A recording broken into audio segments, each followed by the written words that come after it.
Welcome back, episode 27 of the Four Insight Podcast. I'm your host, Mike Obi. Joining me is a guy I got connected with. This is going to be called Worldwide Edition. Joining me is a guy who's made strides in the music industry, which is going to be great for me to learn from. And he's also a former athlete, so we'll be able to talk about that for you guys. But without further ado, Lawrence Oliver III, welcome to the show. Thanks, man. Thanks for having me here, bro. It's nice to connect, bro. For sure. I appreciate you spending some of your time today. So, where I want to begin is just you're living in the Philippines right now. Now, you did grow up in America, but just talk about what led to your moves and what life has been like in the Philippines. Okay, so this is a great story. So, my wife and I, my wife Gina, we're here in the Philippines, right? So, moved here last July 23rd. We've been here for a little under a year and a half, and we made the decision probably 6 to 8 months before that, maybe even close to a year. So we made the decision because we felt that there was more to life. We felt that there was more to just waking up, getting separated as a married couple, going to our jobs, coming home in the evening, complaining about our day, and then going to sleep and then doing it over again. So she's a third grade teacher, and we spoke a little bit in brief about like the education system. So we're seeing the world, we're seeing how the education system is kind of set up, not only through our experience. So like, we felt that there was more to learning than just what we were doing. So that weighed heavily in our decision. So we took a leap of faith. We bought a ticket on Air Affordable. So anyone that's listening, including yourself, if you ever want to make a move, and a lot of people are like, oh, I don't have the money to do it. We didn't. So we go on Air Affordable, we found these tickets, and we book it. They let you make installments. So once you had everything paid off, you get your ticket. So we make like $100 a month for like $50 a month. So we wrote down our plans, made specific plans, and manifested it. But it was a process. It wasn't just a spur of the moment. The decision was spur of the moment, but there was careful planning that went into it, and we executed it. So moved here last July. We've been just traveling throughout the islands here. There's over 7,000 islands here, so we've been through a couple. They're beautiful. Been to a couple of the countries here in Southeast Asia. So just our time here has been incredible, bro. It's been, and more, we talked a little bit about psychology. It's like when you're outside of your routine, you're more open to things because you're on alert, you're not just doing the same thing. So we are still, and we're open to like meeting people and opportunities. So things just was like flowing in our life because we had this sense of openness. So I think that's important, and that was really big for us because where we are now is because of the move and being open. So that's kind of been the best part of moving. Yeah, no, I mean, it's great because it's like, here in America, it's almost like people are almost trained to be robots. It's like, okay, you go to college and then you work a 9 to 5 generally, and then you just do this process over and over again. But really, there's no excitement, and people kind of feel like they're unfulfilled, for the common man, and for you guys, there's a much more excitement. Every day is a journey, every day is a challenge, and I think that's great for people to kind of see. That's why I think traveling has become such a big thing. People being able to see different surroundings, people being able to see, different people that don't look like them or may not think the way that they do. It kind of helps them open their minds up a little bit. And you guys are getting that experience daily, which is great. And I think is great for just personal development too. So talk about how living in the Philippines is different than living here in America. The biggest difference that comes to my mind as a Black man is and I didn't know this until I moved here and actually lived here, but there's a certain, no matter like how you talk, no matter how you dress, you're well spoken, very well educated black man, but that doesn't matter in the face of somebody that is fearing for their life, whether it's justified or not, but somebody that has the power to pull a trigger. So when you see like a cop in America as a black man, there's something that, at least for me, there's something that went on inside that I didn't realize until I moved out here. Mm-hmm. So when I moved out here and I see a cop siren going down the street, or I see a cop in uniform, it's different Yeah. because it's different. So I would say that's the biggest difference for me is I realize that there's this thin layer of anxiety that I don't have anymore when I see Right. cops here in the Philippines, and that's been very liberating for me. No, it gives you that extra peace of mind to know like you're not a target, you're not a threat. You're just a person. You can just live your life, Mhm. as a human being. You don't have to Yeah. worry every single day you go out in public. Go, wait a minute, am I going to be oppressed? Am I going to be targeted? Am I Hmm. going to be shot at? I Exactly. mean, it's just really unfortunate that that's And the reality. these Uh, cops out here got shotguns, bro. Like they be wearing shotgun, but they'll be coming up to me like, "Bro, you got dreads? Let me see your dreads, bro." But like, you it's see what I'm different. saying?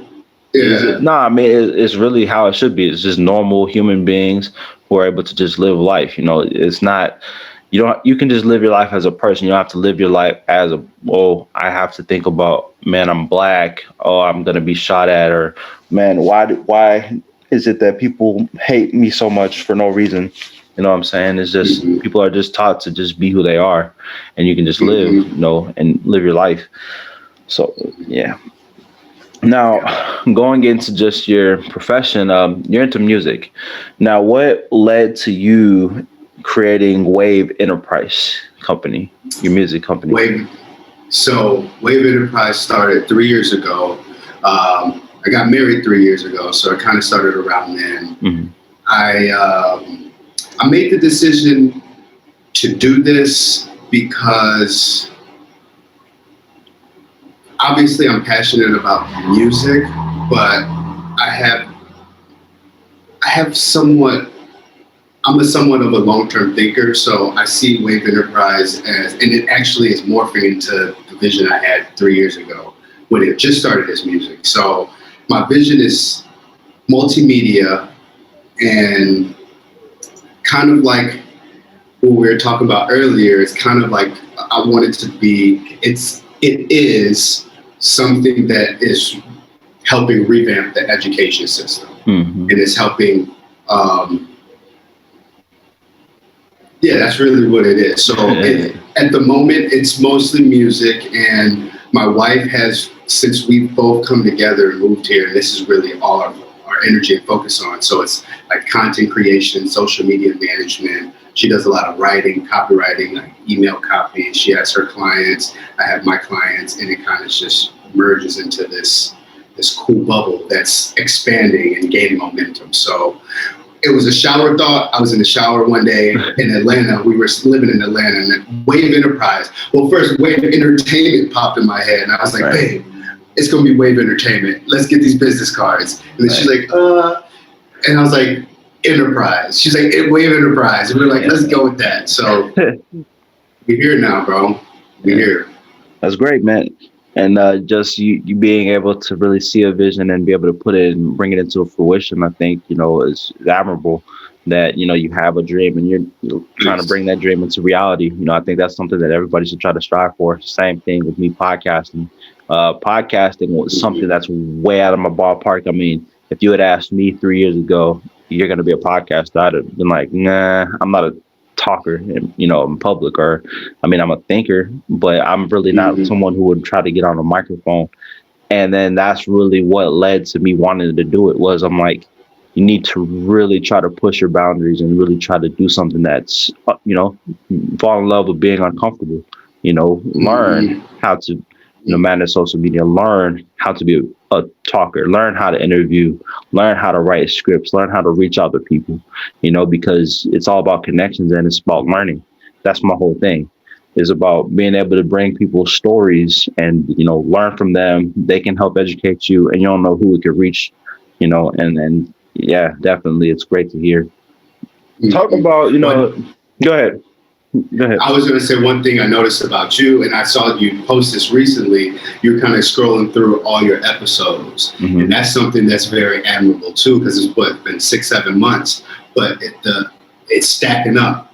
Yeah. And when It's crazy. when it comes to, and if we're talking to people who are interested in starting their own thing or being consistent with something, like you have this quality that I think is important and something that I try to practice and make a habit, and that's just staying consistent, doing something. Let me just get through this, like for you, let me just get through this one podcast and make this one the best, and then I'll worry about the next one. But it's like one thing at a time, but staying consistent. And I think you might have some of that just from being an athlete, you know what I mean? But I think that's important.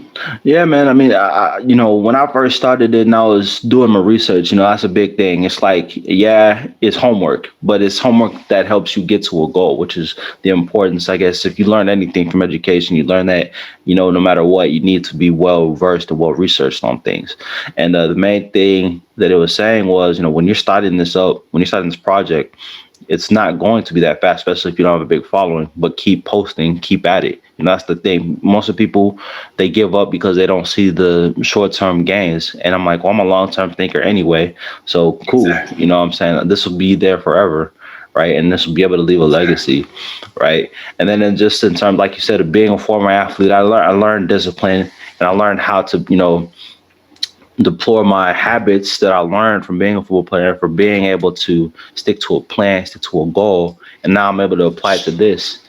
Just okay, 1 week at a time. Okay, what I use my old episodes just to kind of learn. Okay, what did you do there that you could improve on? Right, getting Mhm. feedback from other people who've listened. Now, that's a big thing. I really rely on my following to kind of help me. Like, hey, what did you notice here? What did you not like? And then let me work on them. You know what I'm saying? And That's big. just again, just keep chipping away and building it and building it and building it. And then yeah, like you said, like I looked at it and I'm like, dang, I've been doing this for it goes by fast, but it's been Mhm. great and it's been fun. That's why it's like I don't see this as work. I see this as enjoyment. It's like I literally can be able to connect with people and share stories and listen to stories. But Mhm. Yeah. talk about you and your wife, Gina. Just you guys' partnership. It seems you guys are really close, and you guys are on the same wavelength, and you guys have a really strong partnership. Talk about what it has been like, you guys as being on this project together, and how it's helped you guys. Man, it's been incredible. And just like real brief, like I met her in fifth grade. I Oh actually wow! fell in love with her in fifth grade. I tried to get her in sixth grade. She's gonna hear me telling this story. I tell this story all the time. I gave our birthdays are 2 days apart. So in sixth grade, I saw a calendar in April. I'm April 28th. She's April 30th. I saw a calendar. I saw her birthday, and I was like, her birthday's 2 days after mine. So long story short, I bought her a gift. I asked her out in sixth grade. She said no. Okay, whatever. Oh, Ninth grade comes around. I try again in ninth grade. We dated for like a month, and then she broke up with me, and it broke my heart again. But we uh, went through high school. Long story short, started dating right after high school, and this is 2011. I graduated 2011, and then we dated long distance through college. mm, Got married in 2017, and we're here now. So between 2017 and now, the move, cool.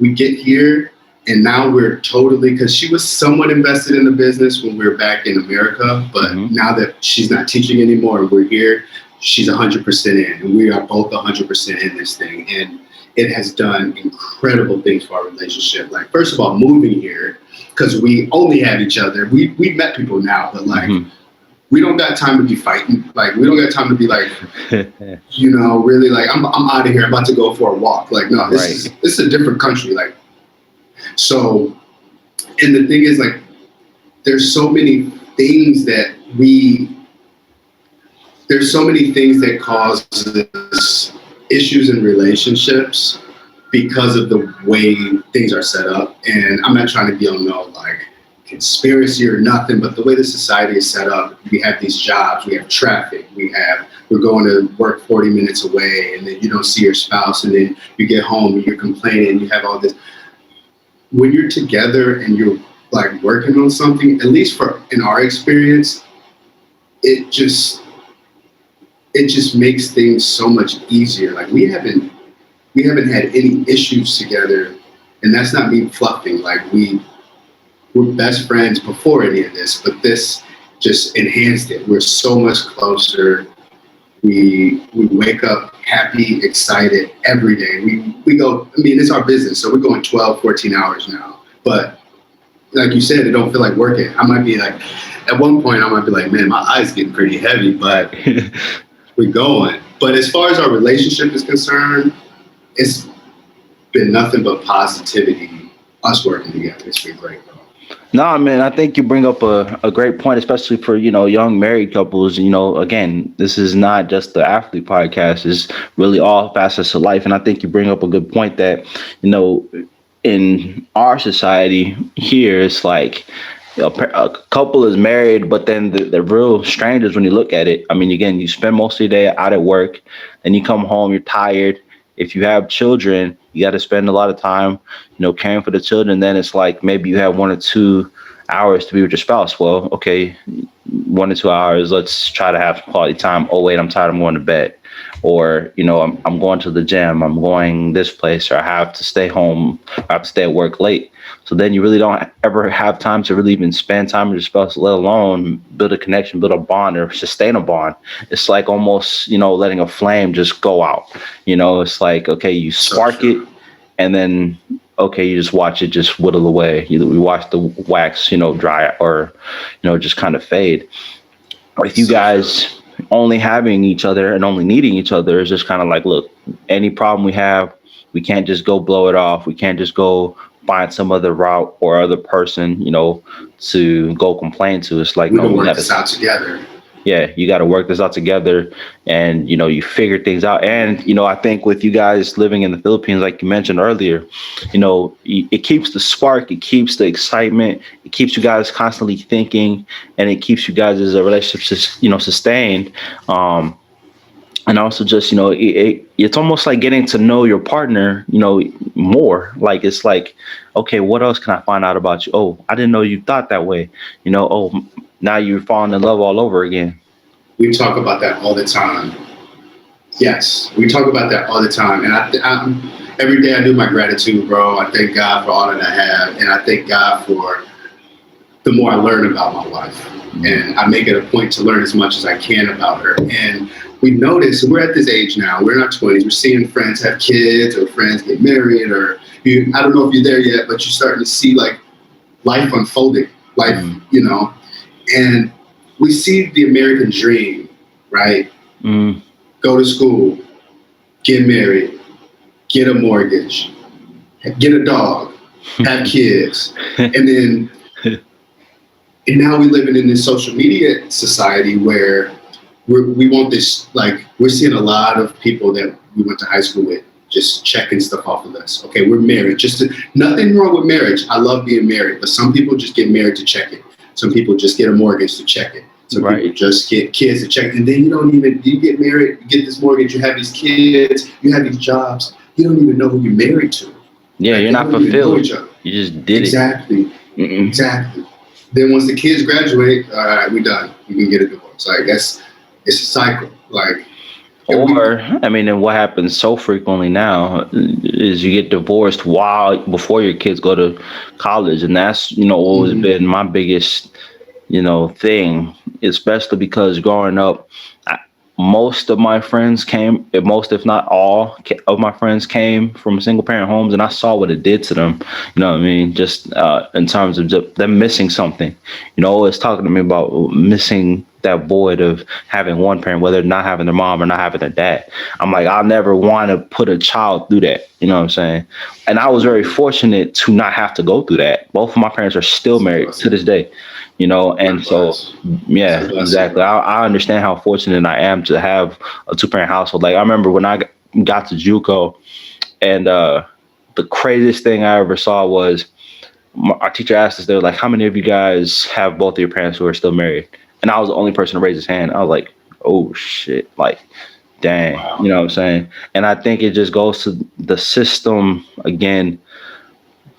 in general, just being flawed from the standpoint people get married so young and like you're trying to chase that American dream, for many, and you know they think they have it, but then it's not what it was cracked up to be. There was something missing Mhm. from the standpoint. It didn't happen organically. It happened, because that's what social media told them was they were trying to do. But they Exactly. really haven't developed into the adults they want to be. They haven't figured out who they are, what they do or don't want to deal with.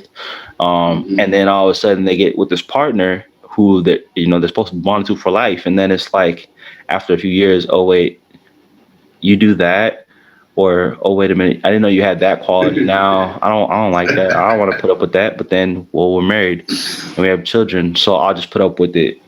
And then the marriage deters, and then that just Strange, brings yo. down the home, which is unfortunate. So, Mhm. but it's just I, great. s- Yeah, I would say it's important for to sure. um, not important is the wrong word, but I think that you're very fortunate to have both parents. Oh, for sure. And this is no knock to any single parents. This is no knock to anybody that was raised by a single parent, Yeah, for because they're sure. incredible. They're incredible single parents. There's incredible people who were raised by single parents. There's no knock, but there's also still a, I can just feel it. Like I can feel you had a complete upbringing, and you Hmm. can just, I, and especially in our community, yeah, you can feel when someone has been complete, whether it's a single parent home or not. But in your case, it's with both parents, and you can feel that. You can feel like the way you independently think and the way you handle things. Like Hmm. you can't just blame it all on being an athlete. Like you've had a two-parent home, Hmm. and that's I could tell. You feel me? Yeah. Yeah, no, I think what you bring up is like there's always that like I didn't have something growing up. A lot of times, like that I hear, whether it's I didn't have a mom or I didn't have a dad to kind of teach me this, or I didn't get that experience. Especially, if you, for the most part, like growing up, if you're the minority where Mhm. everybody else has two parent households. Oh wait, I have a dad who is able to take me to practice, or I have a mom who I'm able to talk to boys or girls about, or be able to express my feelings to. Well, when you don't have that side of the home, maybe one parent doesn't know how to balance both, right? Unfortunately, and then they don't really get that part of the development. I was able to have both, so I was able to go to mom and dad about different things, and that's why it's really important to like. First off, I let people know like you're not alone. 'Cause I think that's another thing too. People feel isolated and they feel like they're the only ones going through things. That's not the case. You're not alone. And then it's important. Okay, if you have something missing, okay, try to fix that problem. That way you don't live your life in regret or blaming or feeling like you're not worthy of anything. You know what I'm saying? Mhm. Mhm. And just to, I'm gonna just end it on in this Yeah. topic on that, but Right. I'm also a strong believer at, yeah, you don't get to choose your body, you don't get to choose your family, you don't get to choose your circumstances, but when you Mhm. become an adult, you are fully responsible For who you are. for for who you are. So if there's things missing, if there's a void, it's your responsibility to fill it the right way, in a healthy way. It's Yeah. your responsibility. You have to forgive Sure. the past. If it's your parents that did some stuff to you, forgive it. If it's a sibling or a teacher or a coach, forgive it. Hmm. Because now it's always now. You don't Hmm. have that no more. It's now. Yeah. And For it's sure. still now. And your kids are not gonna care about your past. I mean, that's the way I see it. Your future won't care about your past, so just leave it there I like and that. forgive it. All right. So, just going and getting back into music, what has life been like being a traveling producer and getting into this music space? Uh, it's been it's been very challenging at first, but worthwhile sticking through the challenge, because I started selling beats online 3 years ago around the time I made Wave Enterprise. So I was doing all these business moves. And it started off not really as a hobby, because I've always had a vision of taking this, Hmm. but it started off as kind of like, okay, I'm just going to upload this beat. But now I've taken courses, I've done this, that, the third. So selling beats online And like I sell beats on a couple different platforms, but BeatStars is the biggest one. It's an international website, so everyone around the world is looking for beats on this website. So doesn't matter where I am, as long as I have sales coming in, as long as I have more leads or more clients or more collaborations. So being a traveling producer has been awesome because we're in 2020. Everything's online now, so it's possible. 10 years ago, this wasn't possible. Yeah, for sure. So definitely taking advantage of that. No, that's great. Just being able to see it work for you. Some people aren't as fortunate where they get into a job space and then the market changes or, the profession changes, underneath their feet. You see this with Mm-hmm. not just, your common man, but even in athletes. The game starts off one way and then you aren't able to adapt and then, you get faded out, unfortunately, and your career's cut short. Yes, Not because of it, not because of your skill set, but because your skill set doesn't fit the marketplace anymore, unfortunately. that was so. That was such a good analogy to relate that to sports because that's so true. You'd be like, man, this he used to be the man. What happened? Like because Carmelo all these Anthony. not. No, it's no, no. I mean, it's the truth. Like that's literally what happened. His game made him a great player when he first got into the league, and then all of a sudden, you The know, athleticism started. athleticism It's became a premium. Shooting became shooting 3 pointers became a premium. became a previous thanks to And Steph. next thing you Yeah. know, it's like what happened to Melo? He still got game. Well, his Mm-hmm. game isn't what unfortunately people were looking for, and then he was able to. Then Exactly. he got faded out of the league for a little while, and then luckily he kept working at it. So there's another point too, is that just because your game may not be, or just because your skill set may not be what the marketplace dictates or wants at the time, don't give up. Adapt and evolve and try to Mm-hmm. make your way back in there, and that's what he was able to Mm-hmm. do, and he had a really good season this past year, you know. Mm-hmm. He had a great season this past year. Yeah, it was great to see him in Portland. But sticking Yeah. on now, who are some of your musical influences? Who are some of the people who inspire you in the music realm? Um, First and foremost, and I would like to see a reaction, but musically speaking, one of Mhm. my biggest influences is Kanye. And okay, all right, right, but not just musically. I admire a lot of qualities about him too. Mhm. Not all of them, obviously. There's some things that you could do without, but the things that I admire most is first of all his ear for like music. That's first and foremost. He's a Mhm. producer. But the thing that I admire most about Kanye is that he is a learner.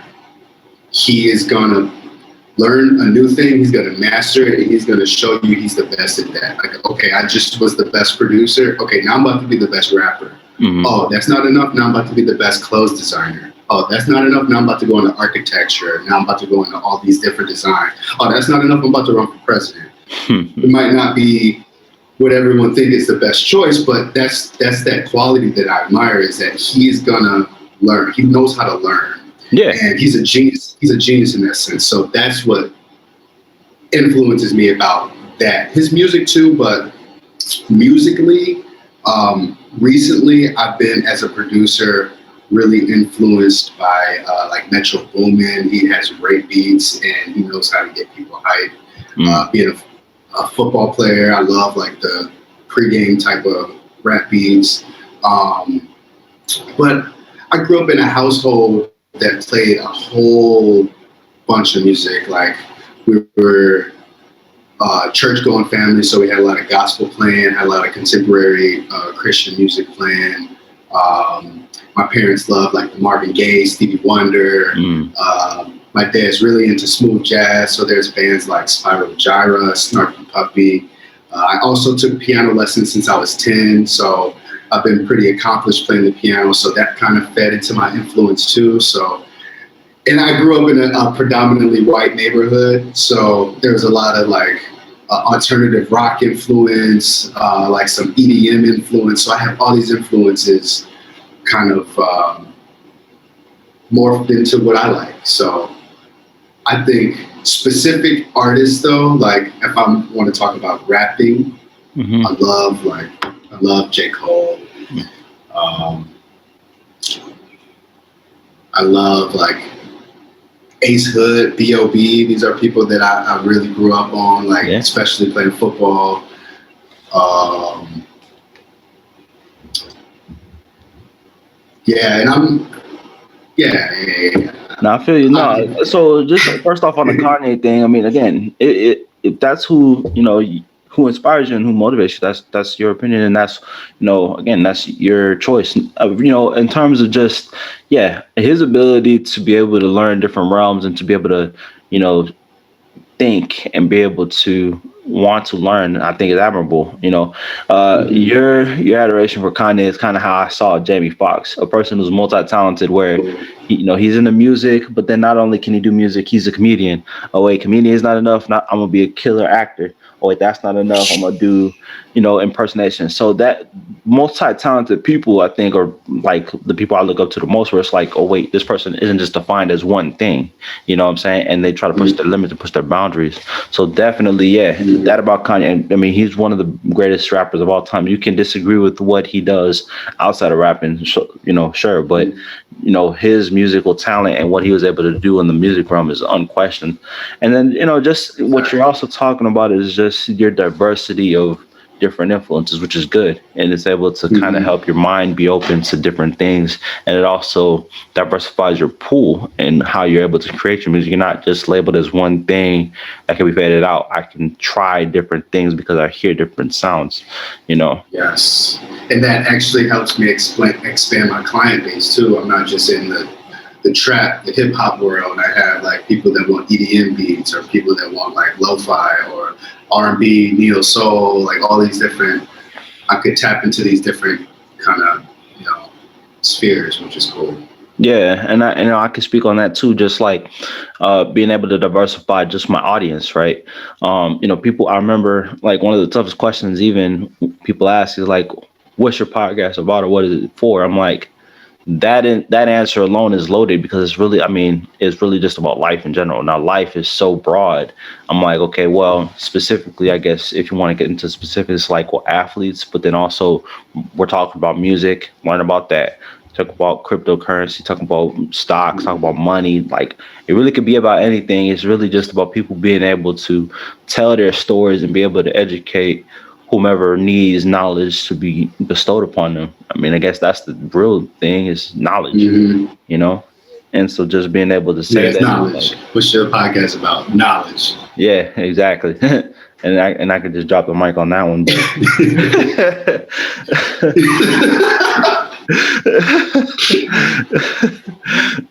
but I mean, really though. Now let's get into outside of music, your football career. We're both former athletes, so just talk about football, what it meant to you, and what your football career was like.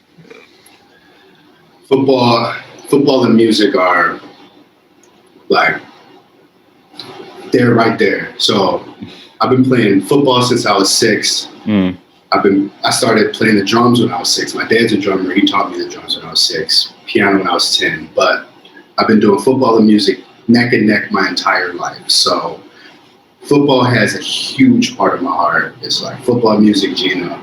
There's not much room. My cat has the rest. But I'm super passionate about football. Had a successful youth career.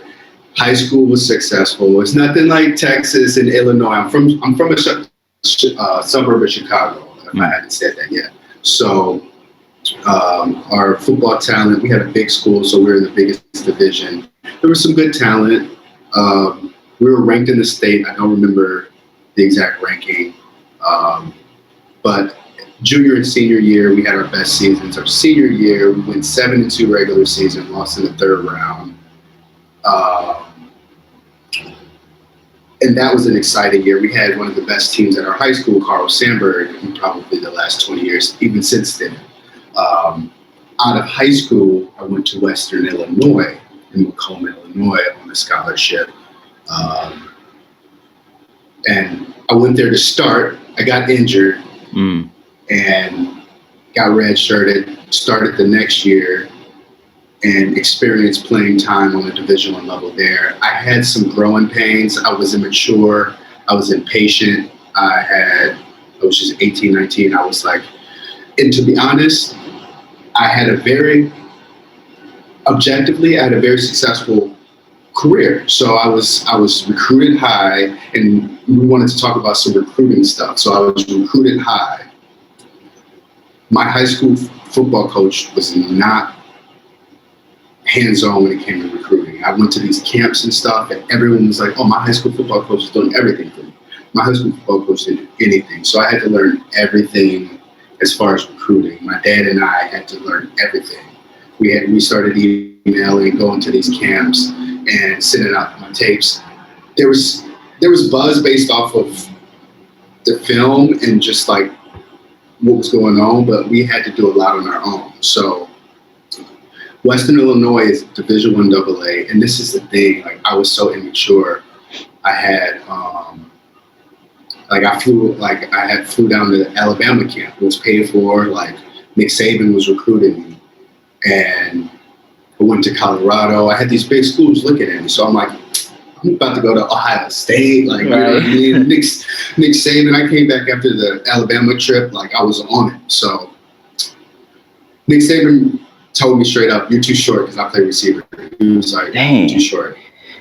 He was like, I respect it though. Out of all the coaches, he was the most honest. He said, "We have I have a prototype 6'2", 215 receiver. You're not that. I'm 5'9", 170." So going to Western Illinois, I kind of looked down on it. Looking back, I regret looking down on it, but I went there and I'm like, I'm going bigger.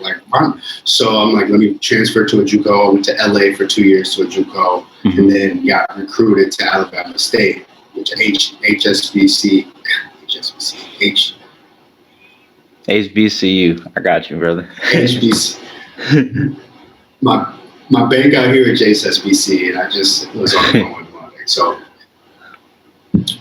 historically black college. So I did the whole spectrum. Macomb is PWI, you got LA, and then HBCU, right? So I did the whole college spectrum, and learned a lot through that. So football was good in that sense that it brought me around the country and it showed me a lot of different cultures within America, and it showed me a lot of similarities within America. But football in general is such a passion for me, bro. For sure. After Alabama State, I tried to go to the league. I had the talent, had the 40 time and all that.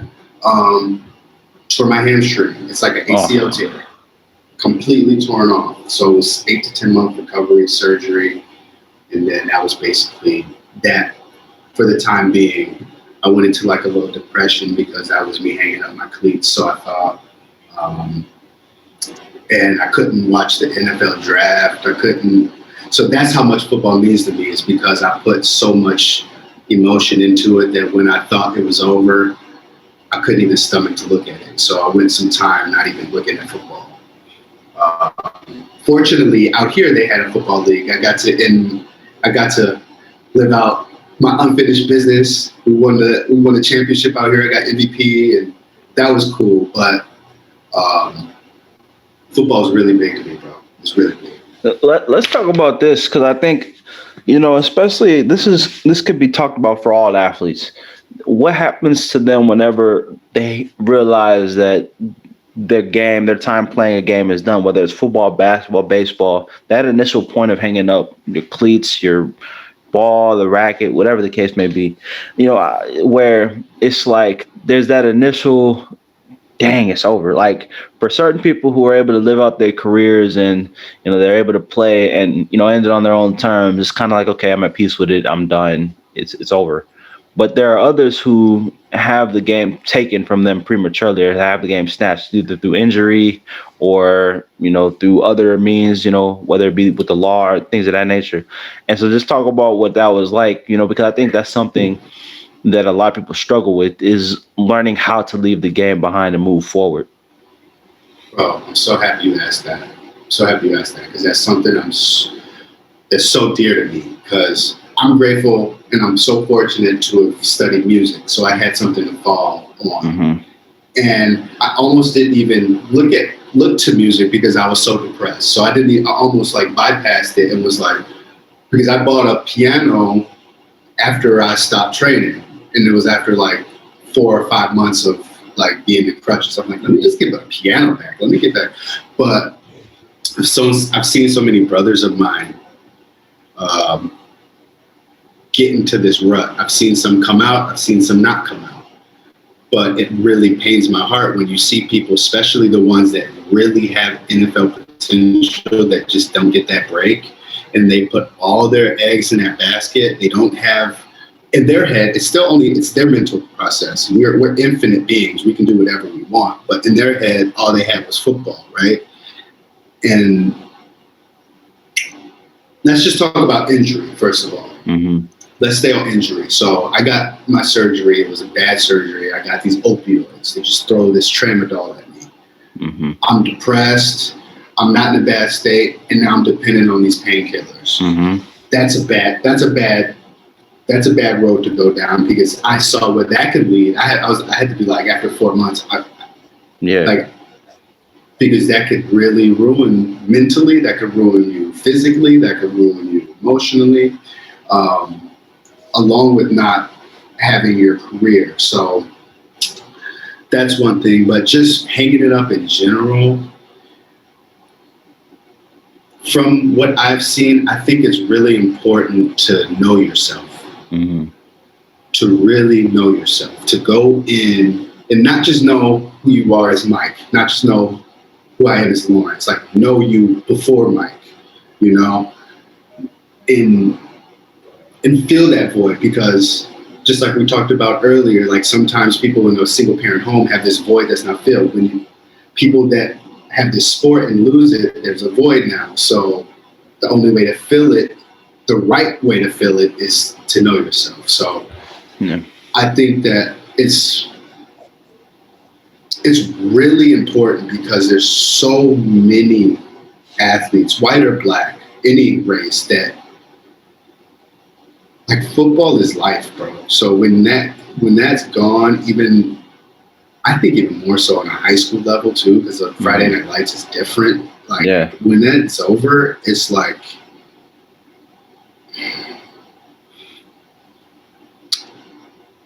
what advice would I give to athletes?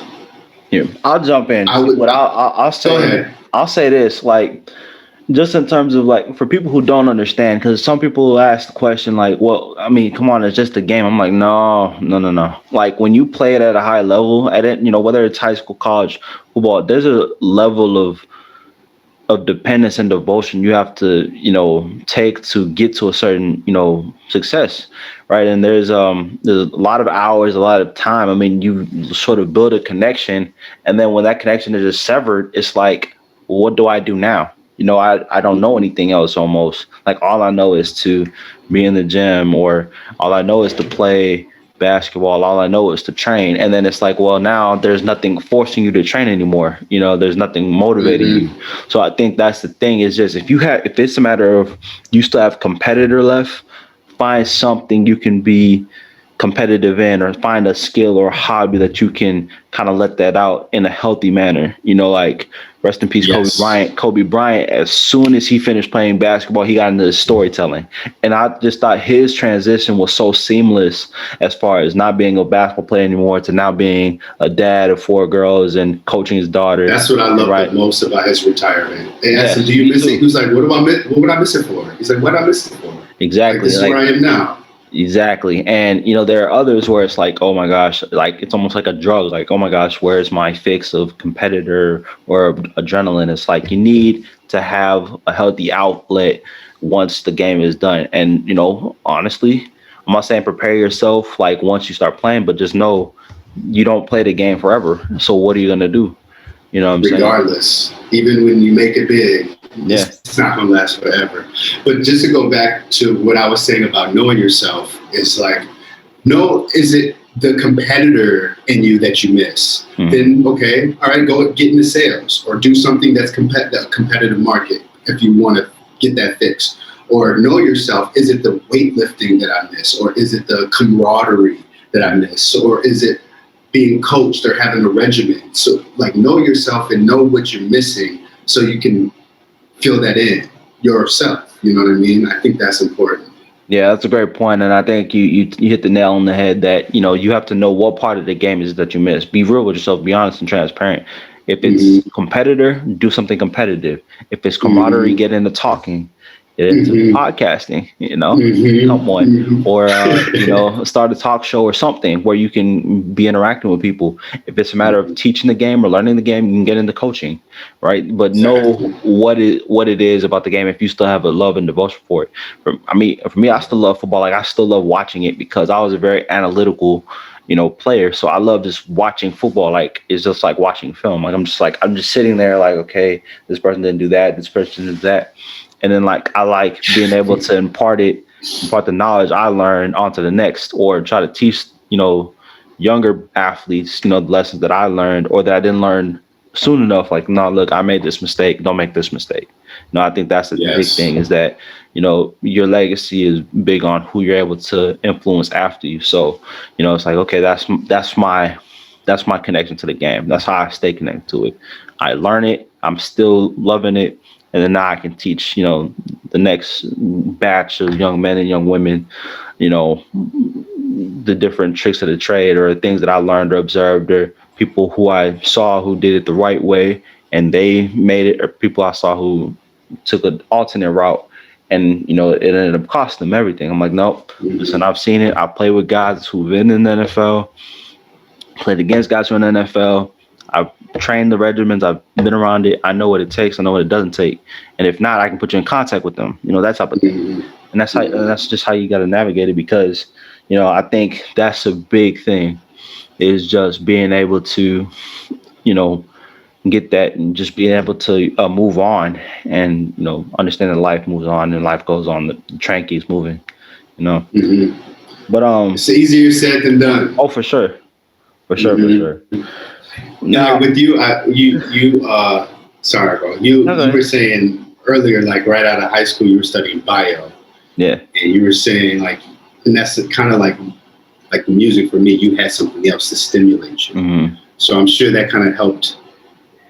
Like a lot of people don't have that, Yeah. so I feel like it's easier said than done. But I didn't mean to cut you off. Sorry. No, no, no, for sure. Yeah. I mean, again, I was real big on. I just was big on learning, right? So now I'm like, okay, well, my competitiveness is, not gonna be channeled instead of it being towards athletics. I did powerlifting for a time, so that was how I Right, got right, the right. rest of the competitor out of me. Then it was like, okay, well, now Nice. let's channel our competitiveness into something that's productive. Well, learning is productive, and acquiring knowledge is productive, and understanding life as you know it deeper is productive. And so now let's push our boundaries. Let me push my boundaries and try to do something that, is way outside of my ballpark. And so then that's how I got into like reading philosophy, getting into meditating, keeping the mind calm.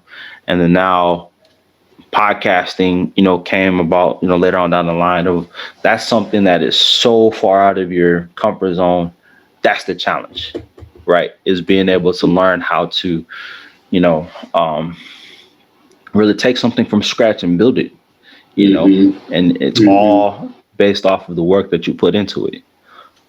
Mm-hmm. That's true. Now, the last thing about, the whole football thing that I always like to get into with athletes, aside from their experiences, the topic of athlete compensation, college athletes being paid. Where do you Yeah. fall on that conversation, you being a former college athlete? I'm pro compensation, bro. Pay us. Pay us.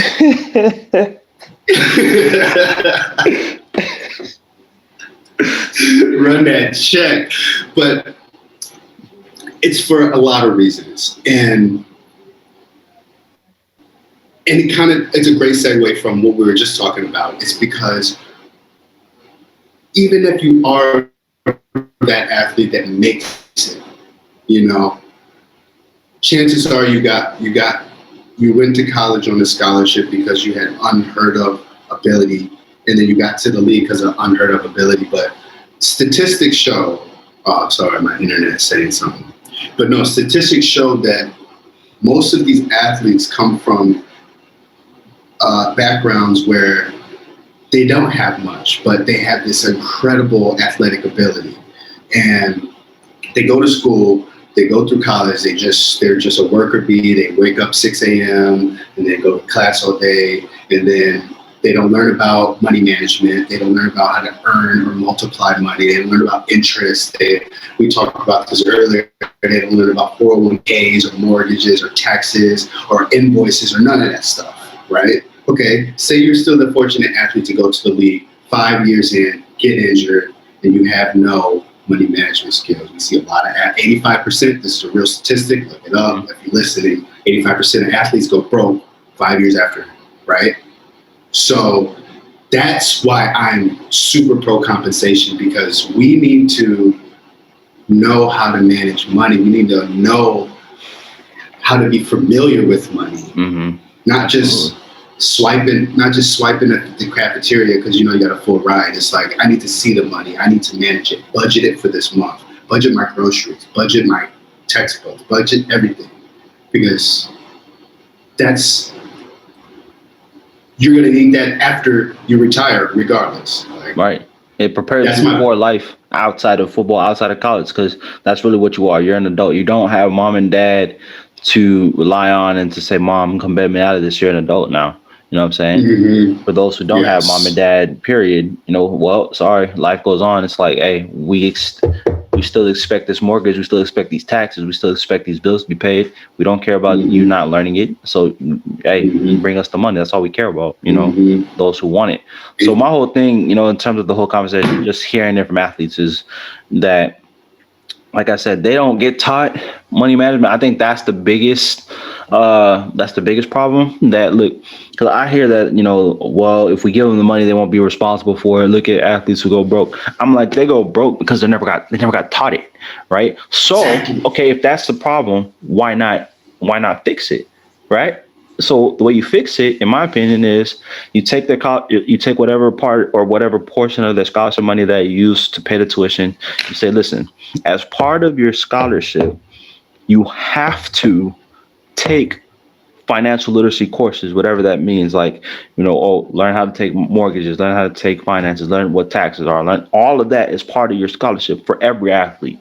Then you make them financially literate. So when you do pay them a stipend, or when they do, have a job, first off, they'll be able to say, well, I learned how to do all this in college. They'll actually be able to say that, look, I was able to learn something, because I feel like a lot of college kids, the ones who don't get into like NSM or engineering majors, most of them mostly learn stuff about life outside of the classroom, which is unfortunate.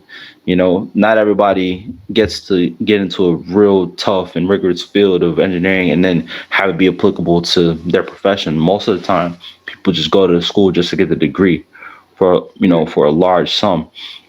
So teach the athletes how to do that. And my whole thing too is, okay, on the whole, like, paying them a salary or not paying them a salary, that's okay. If you don't want to pay them a salary, if you don't want to pay them extra, fine. That's your rules. My whole thing though is, if there's anything I learned, competition, money, and incentive, really pushes competition, really influences it. So now if you say, look, now you're playing for something, now you're either playing for a bonus, like, you can make that part of the game. If you win, the team gets X amount, or if you win a bowl game, you get even more. So now, oh, wait a minute, now there's stakes. It's like playing for a pot. You know what I'm saying? Strives, and it builds the interest, and it builds the intensity of the game. Which the intensity of the game, the emotion, which is why people watch sports, is for the thrill and for the story. It just builds your. And even with that, like, that still happens. If a team wins a bowl game, they get hella money. Like, but why don't the players see any of that? Or like, the college institution gets it. The concession stand. You know what I mean? Like, all that merch. Where's all that merch?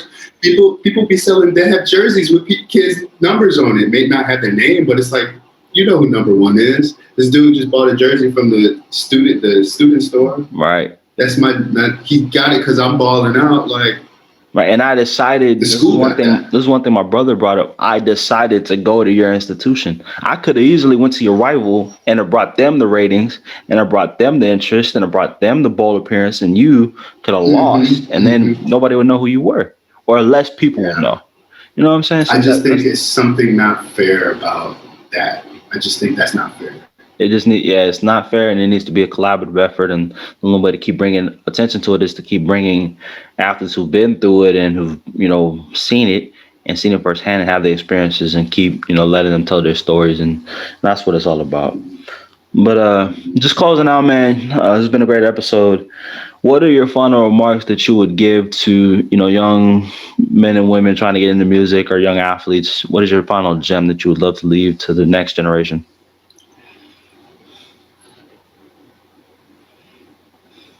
I wish I knew what I knew now back then. I got into meditation and being mindful and calming my mind and looking within the last couple of years. Really, once I got married and started maturing in that sense, I wish I was your age when I got into it. And I'm talking like I'm an old head. I'm only a couple years older than you, but Right.